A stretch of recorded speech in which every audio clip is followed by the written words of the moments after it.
Hola, ¿qué tal, cinéfilos y cinéfilas? Bienvenidos a Cineparchados. Les deseo a todos unas felices fiestas. Como ya se han podido dar cuenta, el día de hoy quiero compartir mi opinión sobre Sonic 3, película dirigida por Jeff Fowler, que nos narra cómo Sonic, Knuckles y Tails se reúnen para enfrentarse a un nuevo y poderoso adversario, Shadow, un misterioso villano con poderes nunca antes vistos.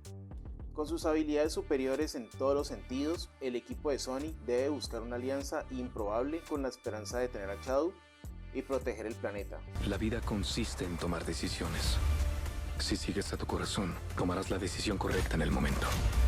Si les soy sincero, a esas alturas esta producción se ha vuelto cada vez más comercial, lo que en mi opinión hace que pierda profundidad en el desarrollo de la historia. Siendo así que en esta tercera entrega me parece algo superficial en cuanto a lo que busca narrar, y si bien tiene aspectos bastante notables como el apartado visual, que en definitiva se superan gracias a lo bien trabajados que se encuentran los efectos especiales. También puedo decir que se nota un sobreesfuerzo por crear escenas divertidas una tras otra, sin una razón importante o vital para el desarrollo de la trama. Por ello, a mi parecer, se siente más como una excusa para rellenar metraje.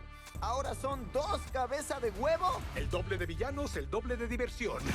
Tus últimas palabras. Y es que, para ser claro, algunas situaciones cómicas que presenta la película funcionan, pero otras definitivamente no, ya que llegan a un punto en el que la comedia se vuelve torpe y cansina por lo repetitiva que se vuelve, tornándose ridícula. Obviamente el hecho de introducir al personaje de Shadow le suma puntos a esta producción. Sin embargo, siento que se debe ser coherente con lo que se presenta, por lo que en general se siente un desequilibrio entre lo que ofrece la narración y lo excesivo de la comedia. Incluso el guión resulta algo simple, ya que cuando se presentan algunos de los diálogos que buscan darle profundidad a la historia, estos se ven opacados por la cantidad de chistes referenciados que tiene la película. Mientras más hablas, más fuerte quiero golpearte. ¡Esto se acaba ahora! Lo mejor de la película, como les comentaba, es la introducción del personaje de Shadow. Me gusta la manera en que lo han presentado y cómo se va desarrollando, mientras se revelan sus motivaciones poco a poco. Sin duda, lo más destacado e interesante de la película son los momentos en los que interactúan Shadow y Sonic, ya que las secuencias de acción entre ambos personajes están muy bien ejecutadas, mostrando tanto las habilidades como los poderes que tienen, lo que da como resultado batallas emocionantes.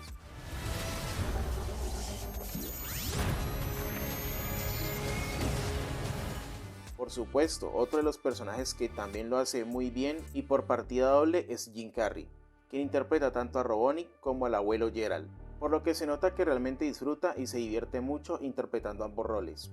En cuanto al ritmo, este es constante y su duración resulta apropiada y justa para lo que busca narrar. Además, algo que sin duda disfrutarán los fans son todas las referencias que incluye la película. En general, les puedo decir que aunque no soy alguien que disfrute de la comedia desmedida, esta película de igual forma cumple con el propósito de ser divertida y entretenida. Por lo tanto, yo a Sonic 3 le doy una puntuación de 6 sobre 10. Por último, quiero agradecerles a los nuevos suscriptores por el apoyo y recordarles a los que me ven y aún no lo han hecho, invitarlos a que se suscriban, compartan y me dejen su like.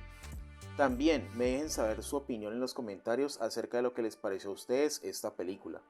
Por ahora, no siendo más, me despido y hasta la próxima. Chao.